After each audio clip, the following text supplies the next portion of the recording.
विदित है कि हम सभी के लिए अत्यंत हर्ष और सौभाग्य का विषय है कि आज हमको हरगृह जानवी प्रिया माता जी से सुनने का अवसर प्राप्त हो रहा है। और वैसे तो बहुत सारे भक्त माता जी से भली भांति परिचित हैं, लेकिन हम अपनी शुद्धता के लिए और एक्चुअली प्रभु जी ने माता जी के बारे में टॉप 10 क्वालिटीज, टॉप 10 डिटेल्स हमारे साथ शेयर की हैं, तो मैं उनको आप सभी के सामने पढ़ना चाहूँगा। माता जी इस होलीनेस भक्ति चारू स्वामी गुरु महाराज की शिष्य हैं। और प्रभु जी लिखते हैं कि एक ऊर्जावान और अद्भुत प्रचारिका है जो श्रीमद् भागवत को बहुत ही आकर्षक और श्रोताओं को प्रिय ढंग से प्रस्तुत करती हैं। वास्तव में संपूर्ण गुजरात में सबसे श्रेष्ठ महिला प्रचारक में मानी जाती हैं। वे नियमित रूप से कपल प्रोग्राम और माता जी इसके लिए संकीर्तन और सत्संग कार्यक्रम भी अपने घर पर आयोजित करती हैं। श्री गुरु महाराज की महिमा सुनने और उनके उनके अपने स्वयं के कार्यों द्वारा और कविताओं के माध्यम से भी गुरु महाराज को ग्लोरीफाई करने के लिए सदैव तत्पर रहती है। वे सदैव श्री गुरु महाराज और श्री कृष्ण को प्रसन्न करने के लिए कुछ ना कुछ योगदान देने में उत्साहित रहती हैं। वास्तव में श्री गुरु महाराज को बहुत ही प्रिय है। जब उनका परिवार कभी उज्जैन आता था, तब गुरु महाराज स्वयं उनके उनके परिवार की विशेष देखभाल किया करते थे। श्रील प्रभुपाद की पुस्तकों की गहन रूप से पढ़ने में बहुत रुचि है माता जी की। वे अत्यंत श्रद्धा से प्रभुपाद की पुस्तकों का अध्ययन करती हैं, जिससे प्रभुपाद के भावों को हृदयंगम करते हैं। एक संवेदनशील व्यक्तित्व है जो परिस्थितियों की नब्ज को समझती हैं, जो अपने कारण कभी किसी को कष्ट न पहुंचे इसका विशेष ध्यान रखती हैं। यह विशेष गुण उन्हें श्री गुरु महाराज से प्राप्त हुआ है। आत्म सुधार में सदैव मननशील और प्रयासरत रहती हैं। वे अपने दोषों को पहचानकर स्वयं को सुधारने में ईमानदारी से प्रयास करती हैं। अनावश्यक दोष दर्शन और आलोचना से स्वाभाविक रूप से विरक्त रहती हैं। यह गुण उन्हें औरों से विशेष बनाता है। भक्तों से मधुर और गाढ़े संबंध विकसित करने में बहुत ही ज्यादा निपुण है माता जी। वे दूसरों की प्रशंसा कुशलता से करती हैं और कभी कभी सुंदर कविताएं भी रचती हैं। जैसे कि इस ग्रेस विजेंद्र कृष्ण जी के जन्मदिन पर भी माता जी ने एक बहुत ही सुंदर कविता बनाई थी और हम सभी के सामने प्रस्तुत की थी। माता जी एक कुशल हारमोनियम वादक भी हैं, अत्यंत निपुण रसोइया भी हैं, जो अत्यंत स्वादिष्ट प्रसाद बनाने के लिए प्रसिद्ध हैं। प्रभु जी कहते हैं कि वो स्वयं 3 बार से अधिक उनके घर पर प्रसाद पाकर स्वयं को भाग्यशाली मानते हैं। बुद्धिमान, परिपक्व एवं सरल स्वभाव की धनी है, जिनमें गहरी विनम्रता है और जो कठिन परिस्थितियों को भी शांत चित्त से संभालने की कला जानती हैं। और एक श्रेष्ठ श्रेष्ठ मार्गदर्शिका है और भावनात्मक काउंसलर भी है, जिनके निर्देशन को अनेक माताजी अपनाना चाहती हैं, क्योंकि वे संबंधों को संभालने में अत्यंत कुशल हैं। तो जब मैंने ये क्वालिटीज पढ़ी, तो मेरी जो जिज्ञासा थी माता जी से सुनने के लिए, वो और ज़्यादा तीव्र हो गई। तो मैं सभी से अनुरोध करूंगा, एक बार हरे कृष्ण महामंत्र बोलकर माता जी के ये स्वागत करेंगे। Hare Krishna Krishna Krishna Hare Hare, Hare Ram Ram Ram Hare Hare. Thank you so much माता जी for coming to instruct us. Thank you माता जी। हरे कृष्णा प्रभु जी, दंडवत प्रणाम। सभी भक्तों को दंडवत प्रणाम। जो भी प्रभु जी ने कहा उसको इधर से सुन के इधर से निकाल दीजिएगा। एक्सपेक्टेशंस बहुत हाई हो जाएंगी तो बहुत मुश्किल हो जाएगा, क्योंकि सच्चाई बहुत जल्दी खुल जाएगी, फिर वो मेरे लिए मुश्किल हो जाएगी। भक्तों की आदत होती है, विशेष करके विजेंद्र कृष्ण प्रभु जी जैसे भक्तों की। कोई भी भक्त उज्जैन से सूरत आता है तो प्रभु जी टॉप 10 क्वालिटीज लिख के भेजते हैं, because he is such a Vaishnava, he can see only good in others. तो जो जो दृष्टि है उनकी, आप उसकी जरूर प्रशंसा कर सकते हैं।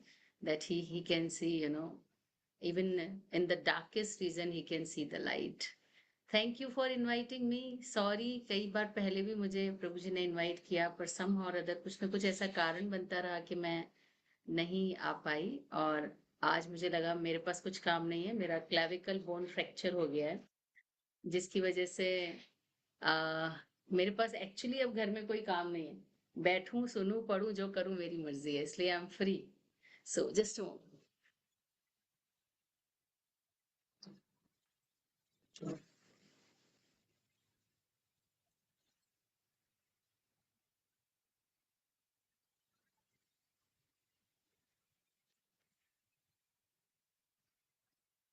सॉरी, मैंने ध्यान नहीं दिया, मेरा लैपटॉप बैटरी डाउन था। सो thank you for inviting me. हम मंगलाचरण करते हैं और फिर शुरू करते हैं। ॐ अज्ञानतिमिरान्धस्य ज्ञानाञ्जनशलाकया चक्षुरुन्मिलितं येन तस्मै श्रीगुरवे नमः। नमो ॐ विष्णुपादाय कृष्णप्रेष्ठाय भूतले श्रीमते भक्तिवेदान्तस्वामिनिते नामिने। नमस्ते सरस्वती देवे गौरवाणी प्रचारिणे निर्विशेषशून्यवादी पाश्चात्यदेशतारिणे। जय श्री कृष्ण चैतन्य प्रभु नित्यानंद, श्री अद्वैत गदाधर श्रीवासादि श्री गौर भक्तवृंदा। हरे कृष्णा कृष्ण कृष्ण हरे हरे, हरे राम राम राम हरे हरे। इस शॉर्ट मंगलाचरण के बाद हम क्लास शुरू करते हैं। आज का टॉपिक है हमारा फ्रॉम नराधम टू नरोत्तम। नरोत्तम दास ठाकुर को कौन नहीं जानता, शुद्ध भक्त। वास्तव में नरोत्तम का अर्थ है नरों में उत्तम। और जैसे कि भगवत गीता हमें बताती है, नमाम दुष्कृतिनो मूढ़ा प्रपद्यन्ते नराधमा। नराधम व्यक्ति वो है जो भगवान की शरण को ग्रहण नहीं करता है। तो विभिन्न प्रकार की चेतनाएं इस भौतिक जगत में देखने को मिलती हैं। एक्चुअली कभी कभी हम सोचते हैं कि एक ही कलर की सारी दुनिया हो, सबको भक्ति होना चाहिए, सबको अच्छा कुक ही होना चाहिए। लेकिन प्रभुपाद कहते हैं variety is the mother of happiness. भगवान को भी वैरायटी पसंद है। इसलिए गोलोक धाम में भी बहुत वैरायटी है और उसी का रिफ्लेक्शन हम भौतिक जगत में भी देखते हैं।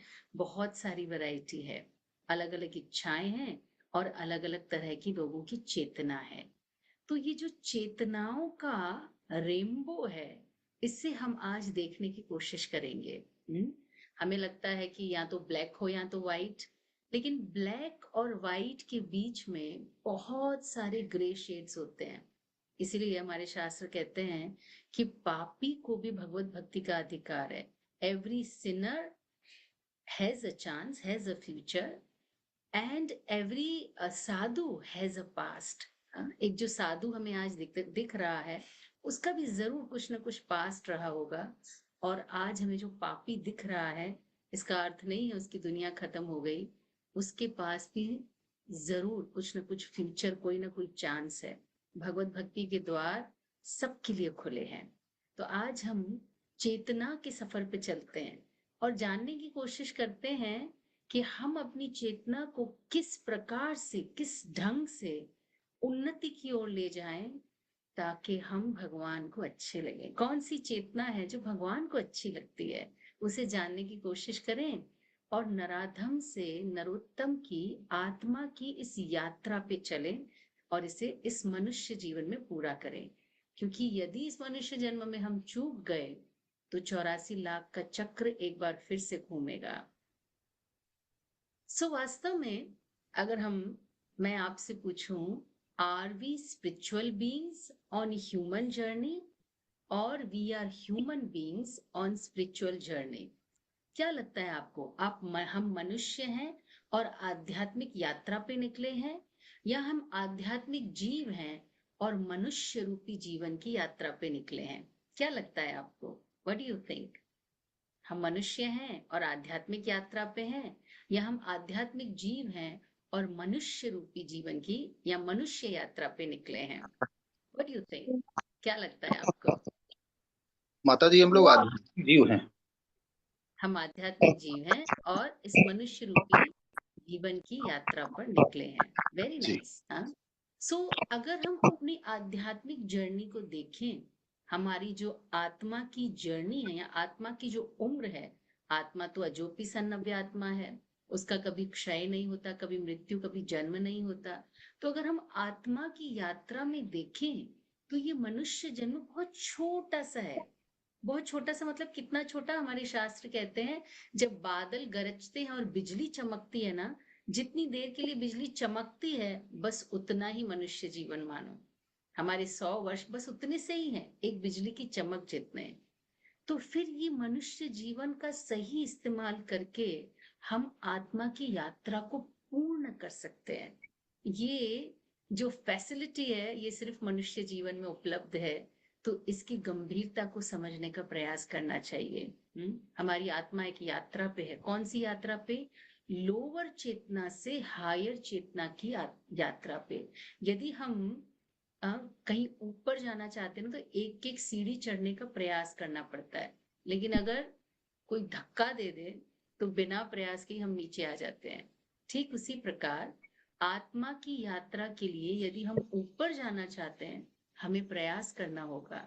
बाकी पतित तो हम वैसे ही हैं ही। कुछ दिन पहले मेरा एक्सीडेंट हो गया, तो मैं ऑटो से हम सब ऑटो पलट गया था, नीचे गिर गए। तो मेरी एक फ्रेंड मुझे मस्ती में बोली, जालमी इतने तो पतित हम पहले से ही, तुझे इतना इससे ज्यादा और गिरने की क्या जरूरत थी? पहले से ही तो हम पतित हैं, और गिरने की क्या जरूरत थी? सो हम पतित जीव हैं ही। जो हमारा प्रयास है वो ऊपर जाने का होना चाहिए। थोड़ा थोड़ा ही सही, हमें हर रोज अपने जीवन में कृष्ण भावनामृत में आत्मा की इस यात्रा में, चेतना की इस यात्रा में ऊपर उठने का प्रयास करना चाहिए। 84 लाख प्रकार की योनियां बनाई, भगवान ने कहें या ब्रह्मा जी ने कहें, तो ये 84 लाख प्रकार के शरीर नहीं है वास्तव में। ये 84 लाख प्रकार की चेतनाएं हैं। 84 मिलियन टाइप्स ऑफ कॉन्शियसनेस। अलग अलग चेतना के कारण हमें अलग अलग शरीर प्राप्त होता है। हमारी चेतना का एक्सप्रेशन शरीर के रूप में दिखाई देता है। तो जिसे हमें सुधारना है वो हमारी चेतना है। इसलिए पहले ये जानने की कोशिश करें, मोटा मोटी तौर पर जैसे हमने कहा 84 लाख प्रकार की चेतनाएं होती हैं। और मैंने कहा ब्लैक से व्हाइट तक बीच में बहुत सारे ग्रे शेड्स होते हैं। लेकिन इस चेतना के सफर को हमारे शास्त्र मुख्य रूप से 4 भागों में विभाजित करते हैं। हम किस विभाग में आते हैं ये हमें देखने की आवश्यकता है। कहीं हमारे अंदर भी कोई एक काला थ्रेड आसुरिक तो नहीं है? कहीं हमारे अंदर भी कहीं कुछ ग्रे थ्रेड तो नहीं है? हमें किस वस्तु पे काम करना है इसको जानने की कोशिश करते हैं, ताकि हम धीरे धीरे शुद्ध होके मनुष्य जन्म के इस लक्ष्य को प्राप्त कर सकें। सो पहली चेतना है आसुरिक चेतना, जिसे हमने नाम दिया कंस चेतना। हम कह सकते हैं रावण की चेतना। कैसी होती है असुर की चेतना? किसे कहेंगे आसुरिक चेतना वाला व्यक्ति? असुर, अगर हम डेफिनेशन से देखें तो भगवान भागवतम में कहते हैं, सुर वो है जो भगवान की आज्ञा में रहता है, भगवान के शरण में रहता है, भगवान की आज्ञा का पालन करता है, और असुर उसके विपरीत होता है, भगवान को नहीं मानता। हाँ, जैसे भगवान भी भगवद गीता में कहते हैं, नमाम दुष्कृतिनो मूढ़ा प्रपद्यन्ते नराधमा मायया प्रतः ज्ञाना आसुरम ज्ञानम आश्रित। ये 4 प्रकार के लोग मेरी शरण में नहीं आते हैं। तो भगवान की शरण ग्रहण नहीं करने वाला व्यक्ति असुर है। ये तो बहुत ही डायरेक्ट और बहुत ही ग्रॉस व्याख्या हो गई कि भगवान को नहीं मानता असुर है। लेकिन क्या भगवान को मानने वालों में भी आसुरिक थ्रेड्स, आसुरिक ट्रेड्स या आसुरिक संभावनाएं पाई जाती हैं? तो कौन है असुर? असुर वो है जिसकी पूरी दुनिया स्वयं केंद्रित होती है। उसकी पूरी दुनिया उसके ही आसपास घूमती है। इसीलिए कहते हैं अहम ममेति, मैं और मेरा से बाहर नहीं निकल पाते, शरीर की चेतना से ऊपर नहीं उठ पाते। हम कंस के उदाहरण में देखते हैं कि कंस देवकी से बहुत प्रेम करता था। देवताओं ने सोचा ये इतना प्यार करेगा देवकी को, फिर इसके बच्चे होंगे, उन बच्चों को भी इतना प्यार करेगा, तो भगवान इसका मारना कैंसिल कर देंगे। क्योंकि ये असुर है, इसका स्वभाव है कि वो स्वयं से ऊपर किसी को नहीं देखता। लेकिन भगवान का भी स्वभाव है, भगवान तो छोटी छोटी अच्छाई भी देखते हैं। ये देखेगा, अरे मेरी भक्त को इतना प्रेम करता है, इसको नहीं नहीं, इसको छेड़ना नहीं। साधु रेव समन्वित, भगवान कहते मैं ऐसे व्यक्ति को साधु मानता हूँ, तुम भी साधु मानो। ऐसा नहीं मैं मानता, तुम भी साधु मानो। तो देवताओं ने एक चाल चली, आकाशवाणी हुई कि इसी देवकी का 8वां पुत्र तुम्हारी मृत्यु का कारण बनेगा। देवकी को इतना प्रेम करने वाला कंस जो रथ का ड्राइवर बन के उसे ससुराल छोड़ने जा रहा था, तुरंत रथ से नीचे उतरा, उसके बालों से खींचकर अपनी प्रिय बहन को उसने नीचे उतारा और तलवार निकालकर तुरंत उसकी गर्दन काटने की कोशिश की। ऐसा नहीं है कि ये सिचुएशन में कोई भी ऐसा ही करेगा। कई बार हम देखते हैं सिचुएशन सेम होती हैं, लेकिन रिस्पॉन्स अलग होता है। वास्तव में हमारी परिस्थितियां ये तय नहीं करती कि हम कौन है या हम कैसे हैं। उन परिस्थितियों को हम किस प्रकार से रिस्पॉन्ड करते हैं, वो तय करता है कि हमारी चेतना कहाँ है। ऐसा एक और एग्जाम्पल भी मिलता है, जहां पे हम देखते हैं कि पहले से ही पता था कि ये व्यक्ति मेरी मृत्यु का कारण है। हाँ, द्रोणाचार्य, हम भगवत गीता में देखते हैं, दुर्योधन द्रोणाचार्य जी को ताना मारते हैं, तव शिष्येण धीमता, ये आपका शिष्य देखो सामने खड़ा है, द्रुपद का पुत्र, जिसको वरदान है ये आपकी मृत्यु का कारण बनेगा। द्रोणाचार्य को पता था कि धृष्टद्युम्न उनकी मृत्यु के निमित्त ही पैदा हुआ है, लेकिन जब धनुर्विद्या सीखने की बारी आई तो उनके जो पिता हैं द्रुपद, उन्होंने कहा सबसे बेस्ट टीचर इस समय पे द्रोणाचार्य है, क्या वो मुझे सिखाएंगे? हाँ बिल्कुल सिखाएंगे, तुम जाओ और उनसे कहो कि मैं आपका शिष्य बनना चाहता हूँ। द्रोणाचार्य को पता है कि ये मेरी मृत्यु के लिए पैदा हुआ है और मुझी से सीख के मुझे ही मारेगा, लेकिन वो जानते हैं कि मृत्यु, जन्म मृत्यु, यश अपयश सब विधि हार, ये भगवान का बनाया हुआ है पहले से, ये तो आना ही है। इसमें इस बच्चे का कोई कोई दोष नहीं है, वास्तव में ये तो निमित्त बनने वाला है। ये वास्तव में एक साधु की चेतना है। तो असुर की चेतना बॉडी की चेतना से ऊपर ही नहीं उठती है। उसको अपने लिए जो खतरा दिखता है उसे वो तुरंत खत्म करना चाहता है। सिद्धो अहम, अहम भोगी, उसको लगता है मुझे ही भोग करना है, मैं ही भोगी हूँ, मैं ही नियंता हूँ, सब कुछ मेरे आसपास ही होना चाहिए, जो भी अच्छा अच्छा है वो मुझे ही मिलना चाहिए। हम देखते हैं रावण, क्या उसके पास स्त्रियों की कमी थी? सुंदरकांड भगवान का, रामायण का जो आता है उसमें लिखा है कि हनुमान जी जब सीता की खोज में रावण के प्राइवेट क्वार्टर्स में गए, उन्होंने देखा वहां पे इतनी सुंदर और इतनी सारी स्त्रियां थी। हर लोक से रावण स्त्रियों को उठा के ले आया था, मनुष्य लोक से, नाग लोक से, स्वर्ग लोक से, हर लोक से वो स्त्रियों को उठाकर लेकर आया था। उसका पूरा कक्ष स्त्रियों से भरा हुआ था। लेकिन फिर भी जैसे ही उसने सुना कि सीता सुंदर है, उसे सीता चाहिए। ये एक आसुर की चेतना है। यदि हम भी चाहते हैं कि सब मेरी सेवा करें, सब मेरे हिसाब से चलना चाहिए, मुझे कोई कष्ट नहीं होना चाहिए, तो हमारे अंदर भी कहीं ना कहीं थ्रेड है, ये ब्लैक थ्रेड है हमारी असुर चेतना के। प्रभुपाद कहते हैं एक असुर काफी है पूरी दुनिया को तबाह करने के लिए। एक हिटलर काफी था, कितनी तबाही मचा दी उसने। इसलिए हमें कोशिश करनी चाहिए जीवन में अपनी चेतना को ऊपर उठाने की। न केवल असुर बन के हम दूसरों को दुख देते हैं, वास्तव में हम स्वयं के विनाश का भी कारण बनते हैं। देखना ये पड़ेगा, क्या मुझे भी छोटी छोटी चीजों पे गुस्सा आता है?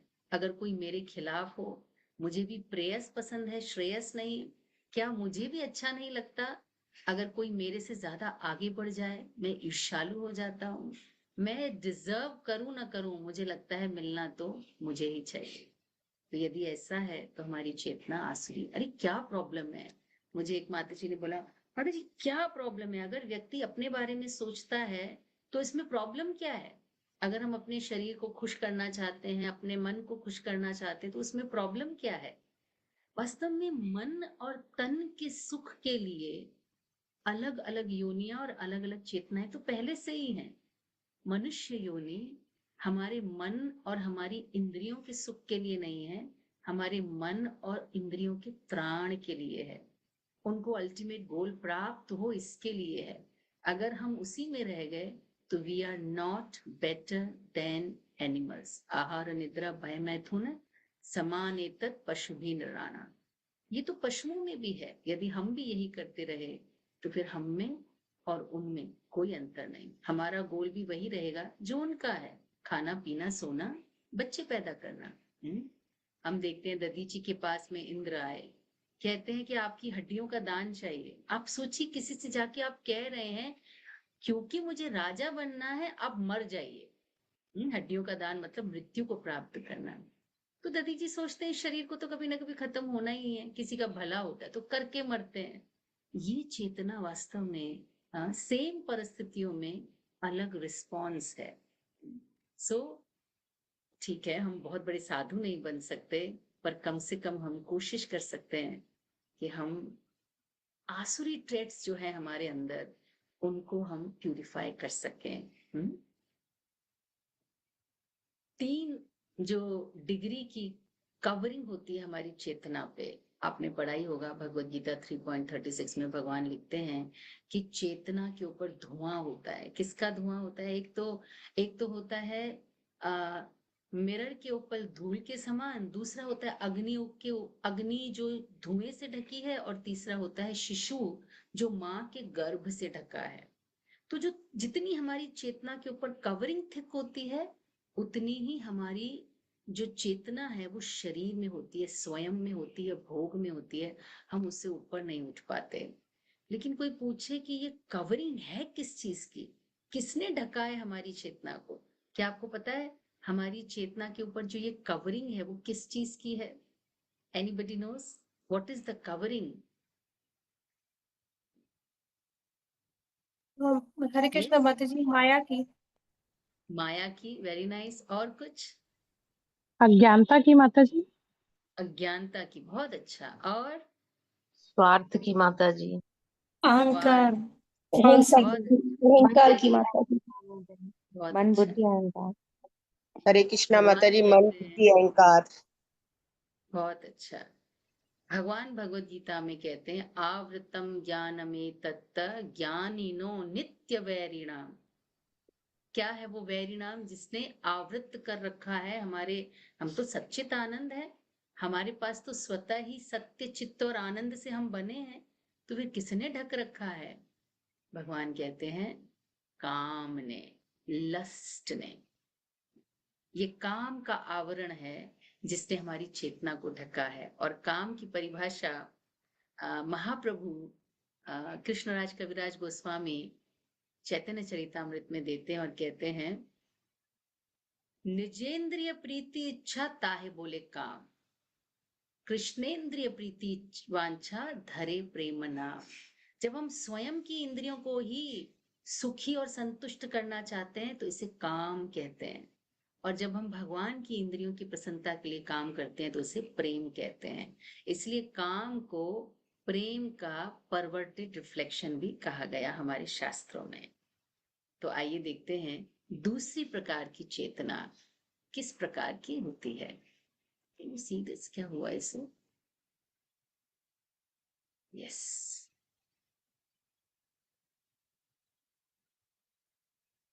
इंद्रा कॉन्शियसनेस।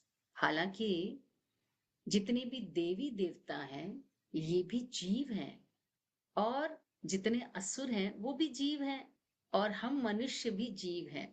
लेकिन चेतना के कारण ही उनको अलग अलग नाम और अलग अलग पदवी मिली है। जिनकी चेतना निम्न है असुर कहलाते हैं, जिनकी चेतना उच्च है देवता कहलाते हैं। तो देवताओं की चेतना में ऐसा क्या खास है जो उन्हें देवता बनाता है?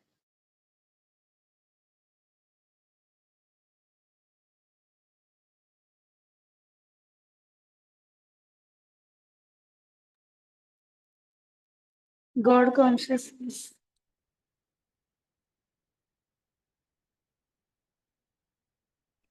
भगवान की शरणागति।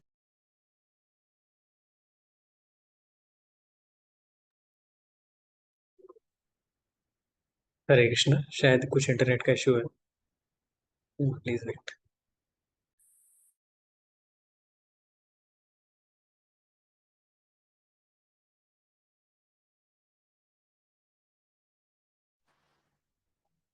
हरे कृष्णा माता जी। हरे कृष्णा माता जी।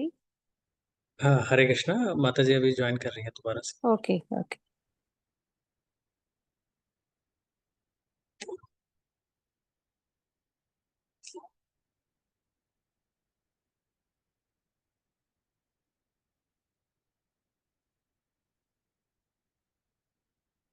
हरे कृष्णा प्रभु जी।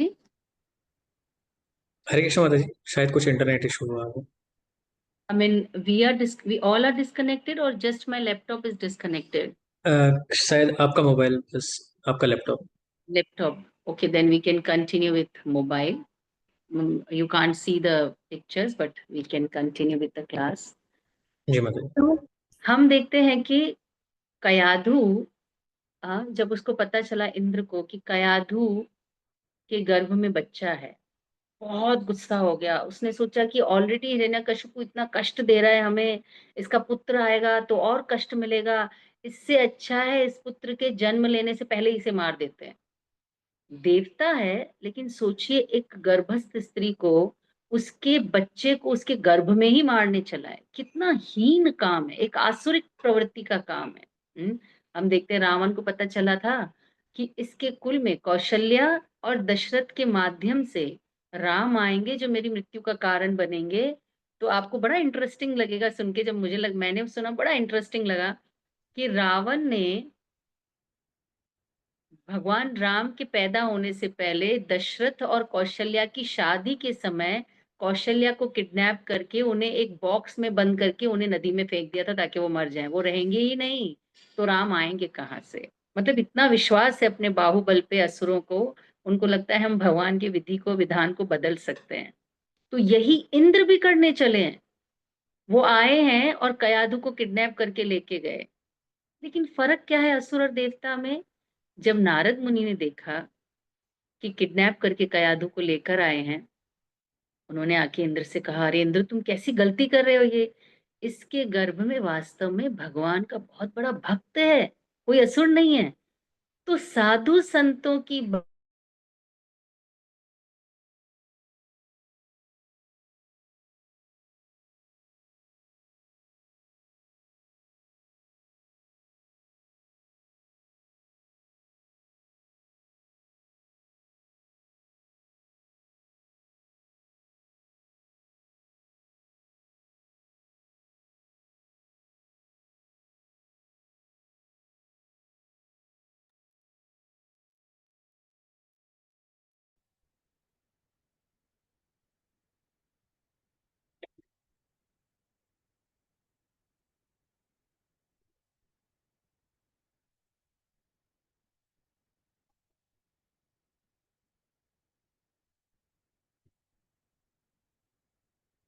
हरे कृष्णा, प्लीज वेट, माता जी is joining again.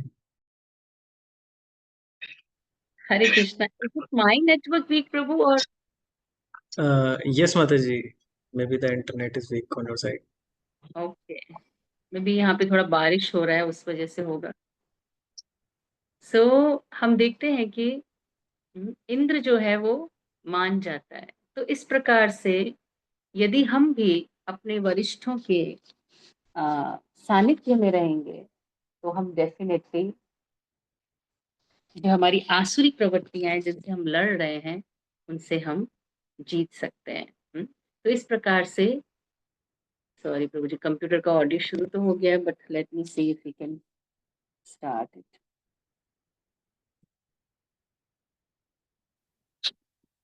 Hare Krishna. Hare Krishna. माता जी एक का ऑडियो बंद करना पड़ेगा।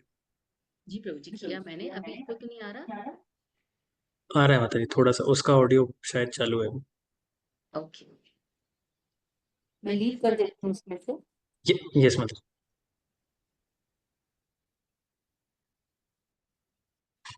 Sorry for inconvenience. सो इस प्रकार से पृथु महाराज यज्ञ कर रहे थे और 100 यज्ञ करने पर भगवान स्वयं प्रकट होंगे, उन्हें पता था। लेकिन 99 यज्ञ करने के बाद इंद्र बहुत इनसिक्योर हो गए। कहीं इसने इंद्रासन मांग लिया, भगवान तो खुद ही दे देंगे, अपने भक्तों को इतना प्रेम करते हैं, क्या करूं? उन्होंने यज्ञ का घोड़ा चुरा लिया। सोचिए आप, हाँ, देवता होकर चोरी का कार्य किया।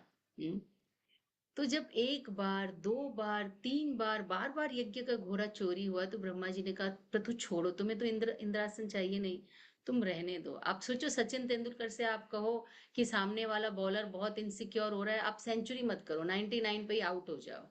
हाँ, कैसे मानेगा कोई भाई? सेंचुरी काउंट होती है, 99 थोड़ी काउंट होते हैं। मैं तो आई am not ready for it.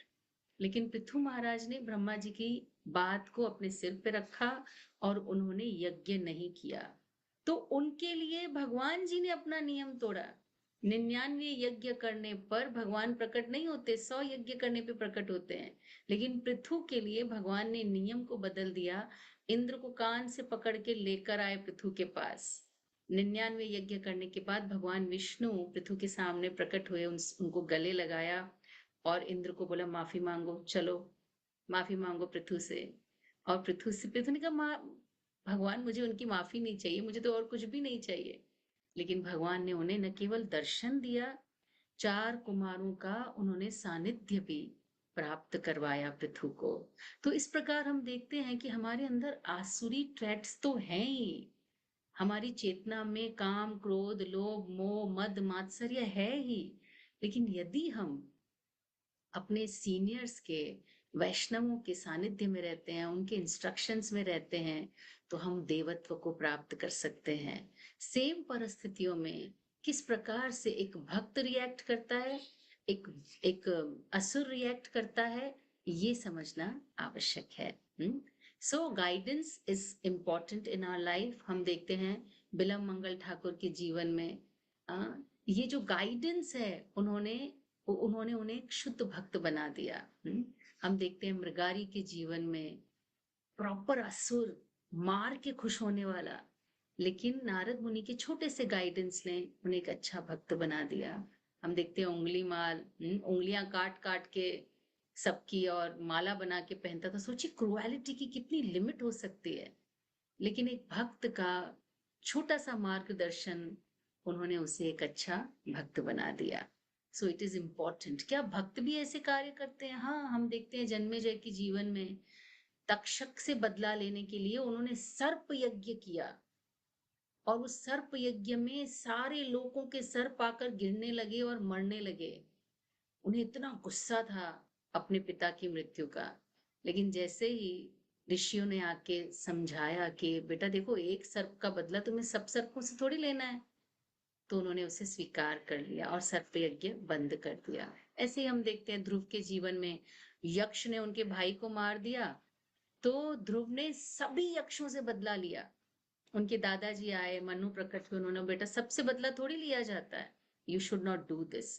तो अपने आचार्यों की, अपने बड़ों की बात को स्वीकार करके उन्होंने उस चीज को बंद किया और अपने को आसुरी चेतना से बचा लिया। तो हमारे अंदर भी आसुरिक ट्रेट्स हैं, लेकिन यदि हम अपने सीनियर्स के इंस्ट्रक्शन में रहेंगे तो जरूर हम इसे बदल सकते हैं। उसके बाद आती है मनुष्य की चेतना किस प्रकार मुकुलित होती है। हम जानते हैं कि मनुष्य की चेतना वास्तव में एक सफर है। जैसा मैंने कहा 84 लाख चेतनाएं हैं, फ्रॉम लोअर टू हायर, ये एक सफर है। तो जो पौधे हैं उनकी चेतना आच्छादित होती है, जो मनुष्य जो पशु हैं उनकी चेतना संकुचित होती है, लेकिन मनुष्यों की चेतना मुकुलित होती है। वो उस स्तर पे होते हैं जब भगवान को, इस दुनिया की पालन को, हमारे कष्टों को, जीवन में आने वाली तकलीफों के कारण को हम समझ सकते हैं, और इसी चेतना को विकसित किया जा सकता है और पूर्ण विकसित चेतना में इसको बदला जा सकता है। तो हमारे पास ये चांस है इस भौतिक जीवन में, हम अपनी चेतना को पूर्ण विकसित चेतना तक ला सकते हैं। तो जीव की चेतना आसुरिक हो सकती है, दैविक हो सकती है। क्या इससे भी ऊपर जीव की चेतना जा सकती है? हाँ, पूर्ण विकसित चेतना होती है एक भक्त की चेतना। तो हम अर्जुन के माध्यम से भक्त की चेतना को देखने का प्रयास करेंगे। भक्त कैसा होता है? क्या भक्त के जीवन में कष्ट नहीं होते? क्या भक्त के जीवन में कोई दुख तकलीफें नहीं होती? हाँ, लेकिन उसका रिस्पॉन्स कैसा है, वो उसे दूसरों से अलग बनाता है। भक्त सबको क्षमा करना चाहता है, यहाँ तक कि सामने सामने कष्ट देने वाले दुश्मन को भी क्षमा करना चाहता है। अर्जुन के जीवन में हम देखते हैं 6 प्रकार के आताताइयों को हमारे शास्त्र कहते हैं कभी क्षमा नहीं करना चाहिए। लेकिन अर्जुन के साथ ये सब चीजें कौरवों ने की। पत्नी का अपमान करना, गृह में आग लगाना, संपत्ति का हरण करना, मृत्यु का प्रयास करना, ये सभी कुछ पांडवों के साथ हुआ। लेकिन युद्ध के मैदान में खड़े होकर अर्जुन कहता है, प्रभु क्या करूंगा मैं? अरे दुर्बुद्धि दुर्योधन को तो इस बात की अक्ल नहीं है कि युद्ध के क्या दुष्परिणाम होंगे, मैं तो देख सकता हूं, इसलिए मैं उसे क्षमा करना चाहता हूं। क्षमा वीरस्य भूषणम।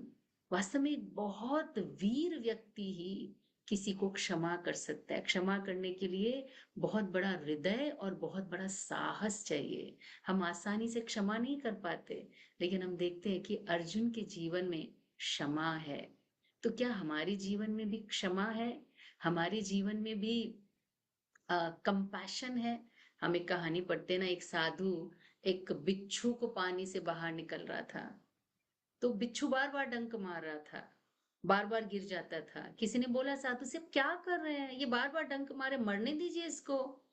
तो इतनी सुंदर बात कही साधु ने कि वो अपना खराब स्वभाव नहीं छोड़ रहा, मैं अपना अच्छा स्वभाव क्यों छोड़ू। भागवतम कहती है, तितिक्षवः कारुणिका सुहृदय सर्वदेहिनाम अजात शत्रवः शांता साधवा साधु भूषणा। अजात शत्रु, इनका शत्रु पैदा ही नहीं हुआ। क्या युधिष्ठिर महाराज के शत्रु नहीं थे? थे। लेकिन युधिष्ठिर महाराज ने उन्हें कभी शत्रु की दृष्टि से नहीं देखा। इसलिए वास्तव में चेतना की जो पूर्णता है, हाईएस्ट पोजीशन है, वो है एक भक्त की चेतना। कैसे वो रिस्पॉन्ड करता है, आप भक्तों के जीवन से देखिए। हरिदास ठाकुर को 20 बाजारों में कोड़ों से पीटा जा रहा है और हरिदास ठाकुर प्रार्थना करते हैं, हे प्रभु, ये बेचारे अज्ञानी हैं, ये मुझे मार रहे हैं, इनके ऊपर इनके स्वामी का इंस्ट्रक्शन है, आप इन्हें दंड मत देना मुझे मारने के लिए। और जब मारते मारते हरिदास ठाकुर की मृत्यु नहीं हो रही है, तो कोरे मारने वाले बोलते हैं, यदि आप मरेंगे नहीं तो बादशाह हमें मार देगा। अच्छा, मेरे मरने से तुम्हारी तकलीफ कम हो जाएगी तो मैं मर जाता हूँ। Can you imagine this? हाँ, कैसे भक्तों के जीवन में कितनी करुणा, कितनी क्षमा, कितनी सहनशीलता है। यदि हमारे जीवन में सहनशीलता नहीं है ना, तो हम भक्तों के साथ मधुर रिश्ते नहीं बना सकते। यदि हम क्षमा नहीं कर सकते ना, तो हमें भी क्षमा नहीं मिलेगी। और ये तो पक्की बात है कि हमने बहुत गलतियां की हैं और बहुत गलतियां करेंगे भी। यदि हम क्षमा चाहते हैं तो हमें क्षमा देना होगा। तो भक्तों के चरित्र से हम सीखते हैं वास्तव में व्यवहार कैसा होना चाहिए। हम देखते हैं महाराज परीक्षित को श्राप दे दिया गया छोटी सी चीज के लिए। उन्होंने कोई गलती नहीं की थी, वो चाहते तो वो भी पनिश कर सकते थे श्रृंगी को, लेकिन उन्होंने कहा कि ये मेरी गलती है, इसका दंड मुझे ही मिलना चाहिए। आप देखिए, जब जब इंद्र ने ब्रह्म हत्या की तो उनको पाप लगा, पाप रूपी चुड़ैल उनके पीछे पीछे दौड़ रही थी। तो इंद्र ने उस पाप को 4 भागों में बांट के स्वयं को फ्री कर दिया। लेकिन परीक्षित महाराज कह रहे हैं कि जो मैंने ब्राह्मण के प्रति अपराध किया है ना, उसका अपराध, उसकी सजा किसी को ना मिले, सिर्फ मुझे मिले और जल्दी मिले।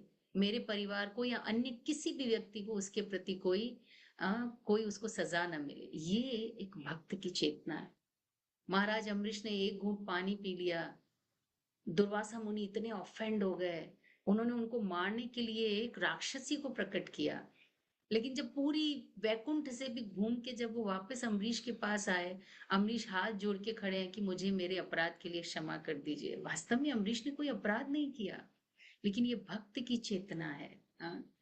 तो युधिष्ठिर महाराज यद्यपि युद्ध नहीं चाहते थे, 5 गांव दे दो हमें, हम उसी में अपना गुजारा चला लेंगे, लेकिन जब युद्ध अवश्यम भावी हो गया, जब युद्ध करना ही पड़ा, युद्ध के बाद युधिष्ठिर महाराज कहते हैं, इन सब का पाप मुझे मिले क्योंकि मैंने इन सबको मारा है। इसीलिए वास्तव में भगवान के भक्त भगवान को प्रिय हैं, क्योंकि भगवान के भक्त के अंदर भगवान के जैसी चेतना है। प्रभुपाद कहते हैं, दे आर नॉट सेपरेटिस्ट, भगवान और भगवान के भक्त मानो दोनों की चेतना सेम है, दोनों की इच्छा सेम है, दोनों की करुणा सेम है, इसलिए दोनों ही जीव के सुहृद मित्र कहलाते हैं। तो हमें यदि भगवान की करुणा को आकर्षित करना है तो भक्त की चेतना को समझना पड़ेगा कि भक्त की चेतना किस प्रकार की है, ताकि हम भक्त बनकर भगवान को आकर्षित कर सकें। तो भगवान की चेतना कैसी होती है? हाँ, भगवान की चेतना में ऐसा क्या है जो वो सबको आकर्षित करते हैं? हम नित्यानंद प्रभु की चेतना से भगवत चेतना को समझने का प्रयास करते हैं। फर्स्ट ऑफ ऑल, हम भगवत चेतना को कभी प्राप्त नहीं कर सकते। क्यों? क्योंकि वो भगवान की चेतना है, प्योरेस्ट ऑफ द प्योर। कहते हैं सूर्य की रोशनी में सबसे गंदी वस्तु भी आ जाए तो शुद्ध हो जाती है। ऐसे ही भगवान के संपर्क में असुर भी आए तो शुद्ध भक्त बन जाते हैं। ये भगवान की चेतना है। कौन पहुंच सकता है भगवान की चेतना तक? हम समझ भी नहीं सकते, हम समझने का प्रयास कर सकते हैं, ताकि हम अप्रिशिएट करें भगवान की चेतना को, ताकि हम अप्रिशिएट करें भगवान की करुणा को और उनके प्रति आकर्षित हो सके। यदि हम भगवान के प्रति आकर्षित हो जाते हैं तो हम भगवान को प्राप्त करने के अधिकारी बन जाते हैं। आसक्ति भगवान और भक्तों के अलावा किसी से नहीं होनी चाहिए। तो ये डिवाइन कॉन्शियसनेस है। मार खाए प्रेम दे, एमोन दयाल तो नाई रे। हमारे आचार्य लिखते हैं कि मार खाने के बाद प्रेम दे, मार खाने के बाद माफ कर दे, वहां तक तो सुना है, लेकिन मार खाने के बाद प्रेम दे, ऐसा करुणामयी भगवान के अलावा कौन हो सकता है? जब उद्धव और विदुर आपस में मिलते हैं तो विदुर को बताते हुए उद्धव की आंखें भर आती हैं कि मुझे समझ ही नहीं आती भगवान की जो स्वभाव है ना, उसको समझने में मैं असमर्थ हूँ। अरे कौन, कौन ऐसा हो सकता है, कमवा दयालु, ऐसा दयालु कौन हो सकता है जो पूतना विष पिलाने आई थी उसको क्षमा कर दिया, चलो समझ में आता है। भाई उसको मुक्ति प्रदान कर दी, वो मुक्ति जो बड़े बड़े साधुओं को, बड़े बड़े योगियों को नहीं मिलती है, वो मुक्ति उन्होंने पूतना को दे दी, समझ में आता है। हाँ, प्रेडिक्टेबल है कि भगवान के संपर्क में आएगी, मुक्त हो जाएगी। लेकिन माँ की गति, धात्री की गति भगवान ने उनको प्रदान की। बोले मेरे को समझ में ही नहीं आता, आई कांट अंडरस्टैंड हिम। चित्रम, भगवान के सारे कार्य ना अद्भुत कर्मणा होते हैं। जो पिक्चर का क्लाइमेक्स है ना, वो तभी हिट होता है जब वो अनप्रेडिक्टेबल हो। तो भगवान की करुणा अनप्रेडिक्टेबल है, completely completely not understanding by our small brains. तो कहते हैं उद्धव, अरे ऐसा कौन होगा दुनिया में जो मारने आई थी उसको धात्री की गति प्रदान की। हम देखते गांधारी ने भगवान को श्राप दिया। कौन श्राप दे सकता है भगवान को? लेकिन भगवान ने उसे स्वीकार कर लिया। ये भगवान का अद्भुत कर्मणा है। लोग उन्हें गालियां देते हैं। आज भी हम देखते हैं कि जो भी व्यक्ति अपने जीवन में किसी भी प्रकार से असंतुष्ट है, पहली गाली भगवान को देता है, तुम्हारी वजह से हुआ। जैसे गांधारी ने कहा, मेरे 100 पुत्र मारे गए तुम्हारी वजह से, तुम बचा सकते थे। लेकिन भगवान को देखिए, इन सब गालियों को खाने के बाद भी कभी उन्होंने हमारा हवा पानी धूप बंद नहीं किया, कभी हमारे स्टमक में अग्नि को बंद नहीं किया कि तुम मेरे को गाली दे रहे हो, आज से तुम्हारा खाना बंद।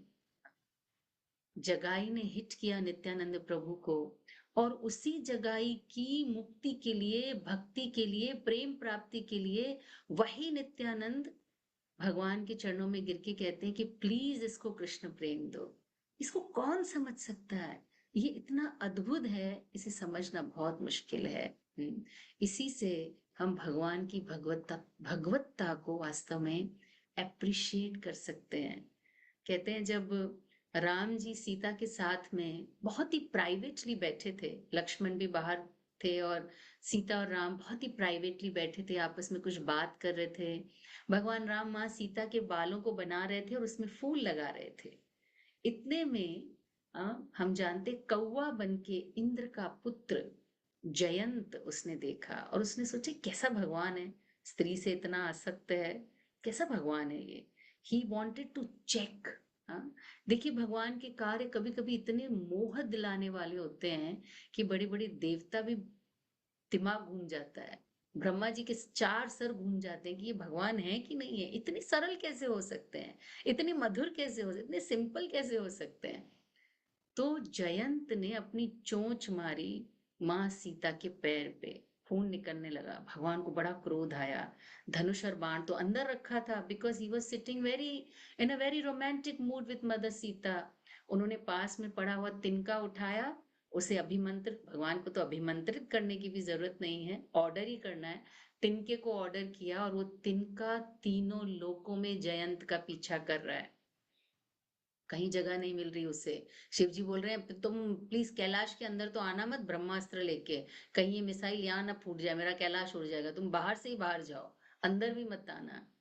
तब नारद मुनि को बड़ा तरस आया, बेचारा बच्चा भाग रहा है, उनके साथ भागते भागते नारद मुनि बोलते क्या हुआ, ये ब्रह्मास्त्र पीछे पड़ा है, इससे पीछा छुड़ाओ। बोले इसको तो वही छुड़वा सकता है जिसने इसको चलाया है, उसी के पास जाओ। मैं क्या मुंह लेके जाऊं, उनकी प्रिय पत्नी, उनकी शक्ति आदि देवी, मैंने उसको कष्ट दिया है, मैं तो दंड का अधिकारी हूं ही। तो बोले जाओ जाओ, उनके पास जाओ, वो पूछेंगे क्यों आए हो, तो बोलना मैं आपका प्रभाव देखना चाहता था। प्रभाव तो देख लिया, एक तिनके को भगवान ने ब्रह्मास्त्र बना दिया, लेकिन अब वापस क्यों आए हो, बोले आपका स्वभाव देखने आया। प्रभाव तो देख लिया, अब स्वभाव देखने आया। तो you can see Krishna's greatness, but actually जिसे देखना है ना, वो है कृष्णा की स्वीटनेस। क्या स्वीटनेस है उनके स्वभाव की, ये भगवत चेतना है। तो वापस आया जयंत, आके क्षमा मांगी, भगवान ने बोला कि क्यों किया ये कार्य, बोले आपकी भगवत्ता, आपकी प्रभुता एक्चुअली देखना चाहता था, प्रभाव देखना चाहता था, आपकी ग्रेटनेस देखना चाहता था, आप क्या कर सकते हैं। तो देख लिया क्या कर सकता हूँ, वापस क्यों आए हो, आपका स्वभाव देखना है। वो सुना है आप क्षमाशील है, सुना है आप करुणाशील हैं, यू नो, बेवजह ही करुणा कर देते हैं। तो आपकी करुणा को देखने आया हूँ, आपकी आपकी स्वभाव की मधुरता को देखने आया हूँ, क्षमा चाहता हूँ। भगवान ने उसे क्षमा किया। सो ये है भगवत चेतना। यदि हम भगवान के बारे में सुनते हैं तो उनके प्रति हमारे हृदय में प्रेम सम्मान की बढ़ोतरी होती है। तब हम समझ पाते हैं वास्तव में हम जिनको प्राप्त करने जा रहे हैं ना, वो कैसे हैं। इसलिए भगवान के विषय में सुनते रहना चाहिए। तो ये 4 प्रकार की चेतना है। हम सोच सकते हैं इस टाइम लाइन पे यदि हम देखें तो ये टाइम लाइन पे 4 प्रकार की चेतना है। मी एंड माइंड कमसा चेतना, नीड गाइडेंस इंद्र चेतना, फॉरगिव एंड फॉरगेट्स अर्जुन चेतना, एंड मार खाए प्रेम दे दैट इज नित्यानंद यानी कि भगवान की चेतना। हमें देखना है कि हम इस टाइम लाइन पे कहाँ खड़े हैं, हम कितने ब्लैक हैं, कितने वाइट हैं, कितने ग्रे हैं, और फिर इसके इसके इस टाइम लाइन पे आगे के सफर को हमें चलना है। हो सकता है आप सोच रहे हो कि भाई हमारी चेतना तो मिक्स्ड है, हम तो थोड़े थोड़े रावण भी हैं, थोड़े थोड़े कंस भी हैं, थोड़े थोड़े इंद्र भी हैं, और थोड़े थोड़े अर्जुन भी हैं। We are mix of all. Yes, सही बात है, हमारी चेतना मिश्रित है। कभी हम बहुत अच्छे हैं क्योंकि कलयुग में सुर और असुर एक ही शरीर में, एक ही हृदय में रहते हैं। सो यदि हमारे हृदय में हमें डीमन दिखता है तो हमें प्रयास करके भगवान और भक्तों की कृपा से उस डीमन को, उसकी चेतना को ऊपर उठाना चाहिए। यदि हमारी चेतना जीव की है, इंद्र जैसी, तो हमें हमेशा एक सुपीरियर गाइडेंस में रह के काम करना चाहिए। कभी कभी अथॉरिटी के अंडर रहना बहुत मुश्किल होता है, क्योंकि जो इंस्ट्रक्शंस हमें मिलते हैं ना, वो हमें अच्छे नहीं लगते, हमें प्रिय नहीं लगते। लेकिन हमें ये समझना चाहिए, भले मुझे प्रेयस न लगे, लेकिन ये मेरे लिए श्रेयस है कि मैं इनको इन इंस्ट्रक्शंस को फॉलो करूं। और भक्त की चेतना को देखकर हमें भक्त जैसा बनने के लिए एस्पायर करना चाहिए। ये जीव की यात्रा है, फ्रॉम जीव भूत महाबाहो ययेदम धार्यते जगत से ब्रह्म भूत प्रसन्नात्मा न शोचती न कांक्षती। हम भूत हैं, आपको पता है जीव भूत कहा जाता है हमें, जीव भूत, क्योंकि हम पंच भूतों से बने हैं। तो हमें ये समझना चाहिए 5 भूतों से तो हम बने ही, हम भूत ही हैं, लेकिन जीव भूत से हमें ब्रह्म भूत बनना है। नराधम से हमें नरोत्तम बनना है, हमें डीमन से डिवोटी बनना है, और हमें बॉसा पी बॉस की जो हमारी चेतना है उससे दासानुदास की चेतना में आना है। ये मनुष्य जीवन का लक्ष्य है। इस चेतना के सफर को इस जीवन में हम पूरा कर सकें। Thank you very much. I hope I am on time. अगर कोई प्रश्न हो तो हम पूछ सकते हैं। वर्षा। यस वर्षा, हरे कृष्ण। हरे कृष्ण माता जी, धन्यवाद प्रणाम। मैंने आपको फर्स्ट टाइम सुना, बहुत बहुत अच्छी क्लास थी माता जी, बहुत अच्छा लगा सुनकर, और थैंक यू सो मच। मेरा एक क्वेश्चन है। क्वेश्चन ये कि आपने कहा कि जब हम भक्ति में आते हैं तो हम माफ करना सीखते हैं, और हमें सीखना भी चाहिए। तो माता जी, हमारे साथ कभी कभी सिचुएशंस ऐसी हो जाती है कि हमारे जो बहुत क्लोज हैं, इवन मैं कहूँगी कि ब्लड रिलेशनशिप हमारे साथ अगर कुछ बहुत ज्यादा गलत करना चाह रहे हो, तो मतलब मेरा ये सोचना है कि मच बेटर हम उनसे कोई आर्ग्यूमेंट करें, तो उससे मच बेटर है कि हम उनसे कांटेक्ट खत्म कर दें या रिलेशनशिप को एंड कर दें। तो ये चीज किस हद तक ठीक है, क्या आप एक्सप्लेन करेंगे माता जी? हरे कृष्णा। देखो, जो भी रिलेशनशिप्स हमें कष्ट दे रहे होते हैं ना, उसको हम सीधे माफ नहीं कर पाते, है ना। सो उसके भी अपने स्टेप्स हैं। मैंने एक बार हिज होलीनेस भक्ति प्रेम महाराज से भी पूछा था कि हमें कितना सहन करना है और कितना क्षमा करना है, कितना बोलना है, कहाँ चुप रहना है। ये कैसे समझ में आएगा हमें? क्योंकि हमारी सिचुएशन को एज इट इज तो हम शास्त्रों में नहीं देख सकते कि भाई हाँ, कोई मुझे बता भी नहीं रहा कि जानवी अब इस इतना बोलो, बस इससे ज्यादा मत बोलो।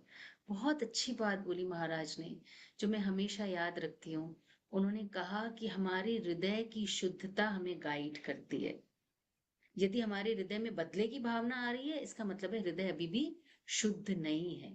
तो क्या करें ऐसे में? हम स्टेप बाय स्टेप जा सकते हैं। फर्स्ट स्टेप है, जैसा आपने कहा, मेंटेन रिलेशनशिप विथ डिस्टेंस। हम बहुत ज्यादा हाँ बात करेंगे, आर्ग्यूमेंट करेंगे, हमारा रिश्ता और खराब होगा। इससे अच्छा है एक रेस्पेक्टफुल डिस्टेंस को मेंटेन करें, ताकि रिश्ता और खराब ना हो। लेकिन हमें यहाँ ही रुकना नहीं है। एक भक्त का सफर इससे ऊपर का होता है। तो भक्त कहाँ जाता है? फिर धीरे धीरे उसे माफ करता है, फिर उसको भूल जाता है उसने क्या किया है, फिर उसके लिए प्रार्थना करता है कि प्रभु इसको भी भक्ति दो। तो यू कैन अंडरस्टैंड, हम दूसरे माले पे हैं, 200 माले अभी और चढ़ना है। मतलब right now your step is perfect. कुछ रिश्ते हम खत्म नहीं कर सकते, लेकिन एक रेस्पेक्टफुल डिस्टेंस के साथ मेंटेन कर सकते हैं, करना भी चाहिए, लेकिन यहाँ रुकना नहीं है। अगर हम नहीं कर पा रहे इससे आगे का सफर, तो हम भगवान से प्रे कर सकते हैं कि प्रभु मुझे शक्ति दीजिए, ताकि मैं इसे अपना कर्म समझ के भोग सकूं और उनके लिए मन में कोई द्वेष ना।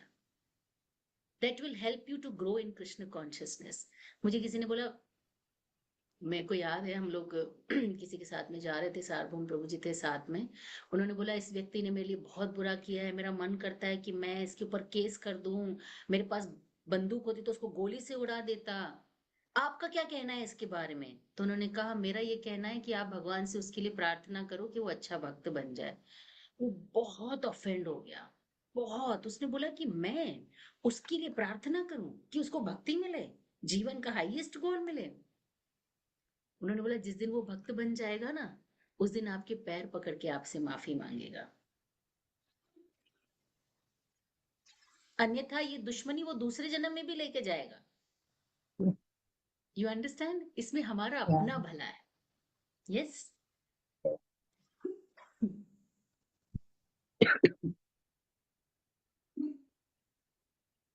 थैंक यू माता जी। थैंक यू सो मच माता जी। हरे कृष्ण। धन्यवाद। थैंक यू संगीता माता जी। हरे कृष्णा।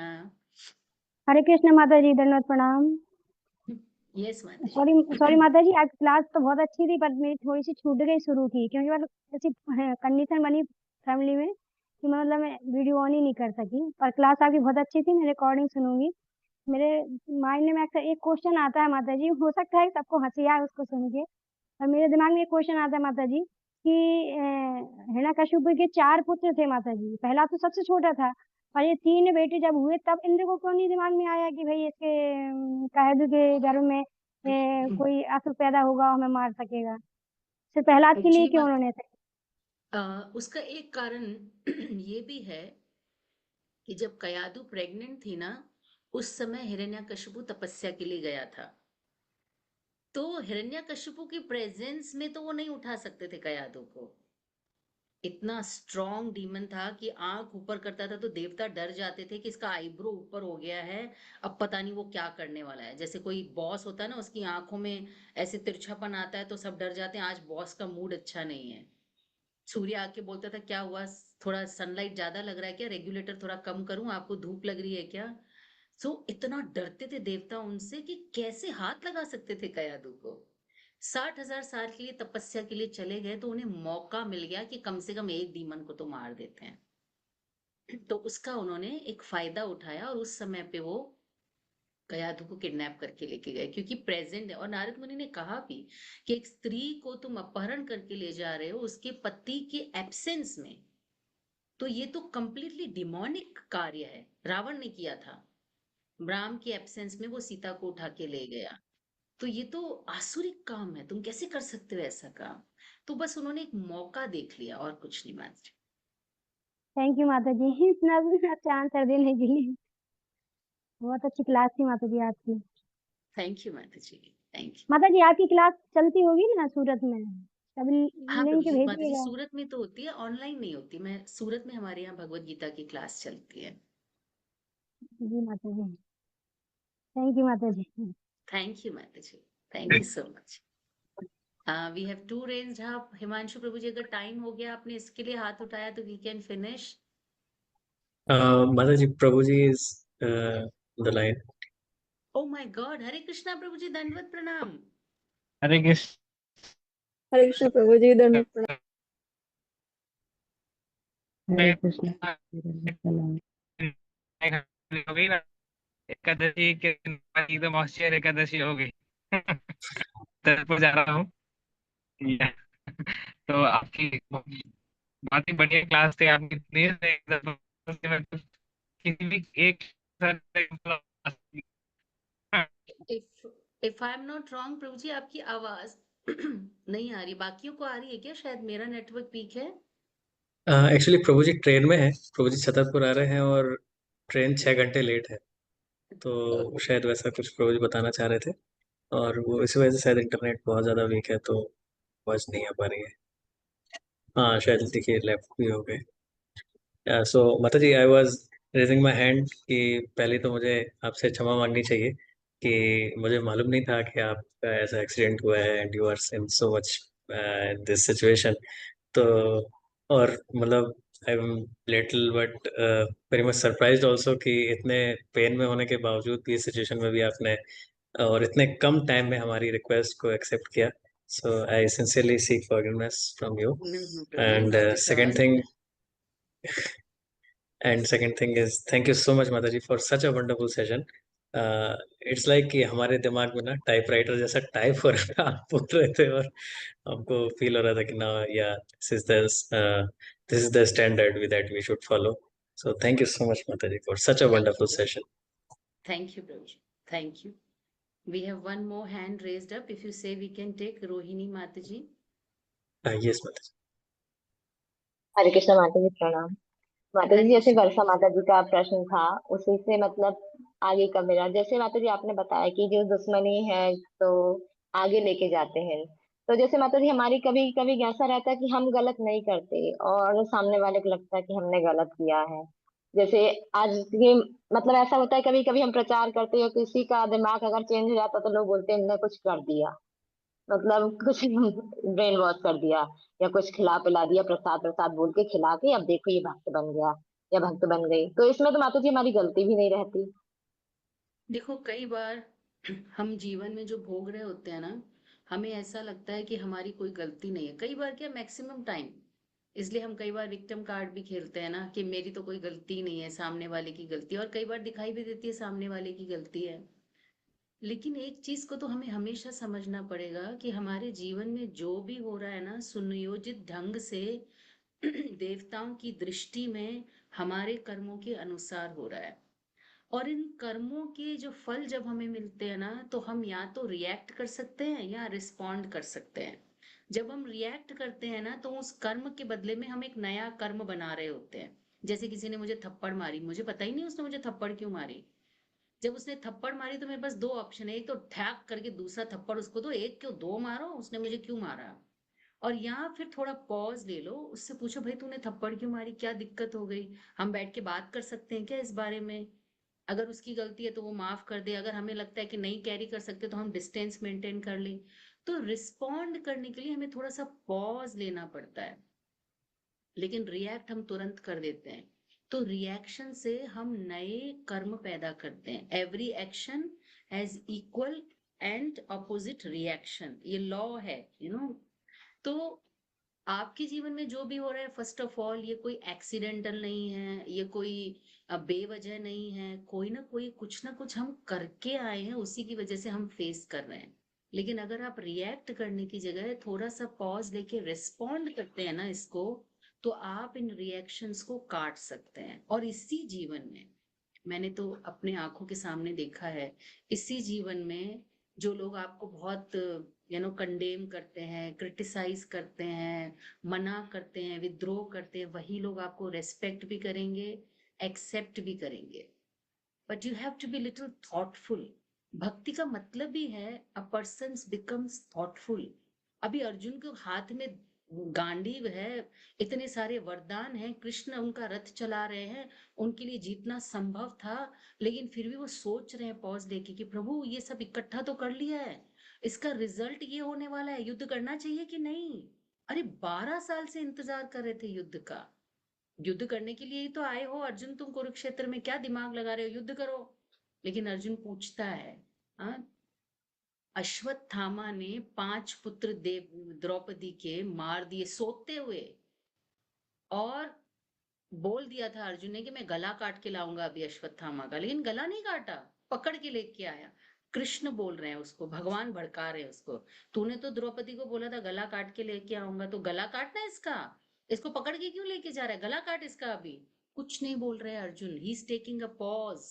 ब्राह्मण है, गुरु का पुत्र है, मारना चाहिए क्या, पॉज लेकर आता है उसको।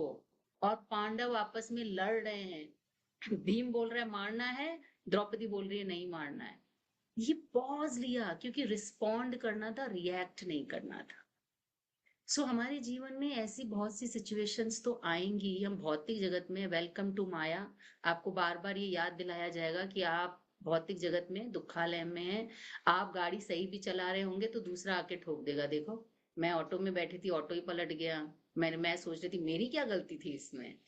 So these are our karmas, the reaction of our karmas. We have to tolerate them, we have to respond them. अपने आप को suppress भी नहीं करना है, लेकिन react नहीं करना चाहिए। You should respond to the problem. नहीं समझ में आए, हमारे पास गुरु साधु शास्त्र है।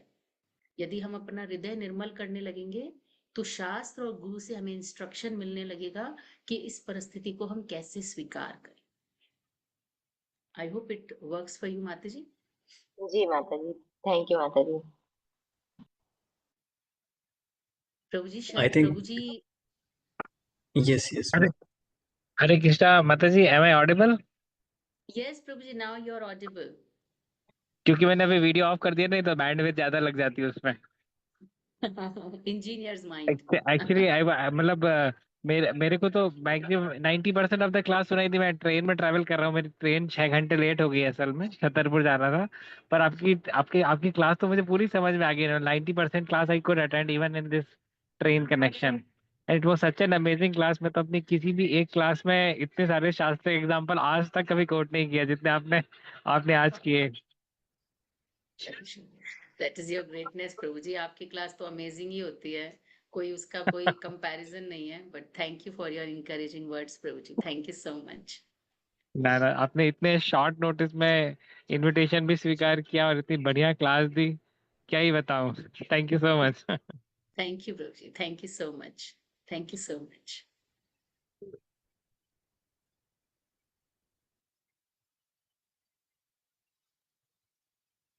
हरे Krishna. So thank you so much माता जी, जैसा कि प्रभु जी ने भी कहा कि इतने सारे शास्त्रीय एग्जाम्पल्स और इतना शॉर्ट टाइम शॉर्ट नोटिस में भी आपने, और plus in such a painful situation also you accepted and gave us such a wonderful session. Thank you so much, Mate. Thank you so thank much. You प्रभु जी, thank you so much, thank you everybody. Hare Krishna, दंडवत प्रणाम। धन्यवाद हरे माता जी। हरे Krishna grace माता जान जी, प्रिया माता दंडवत जी की प्रणाम। कृष्ण माता जी जय धन्यवाद प्रणाम। कृष्णा हम माता जी। हरे राम राम राम। वैष्णव देव नमः।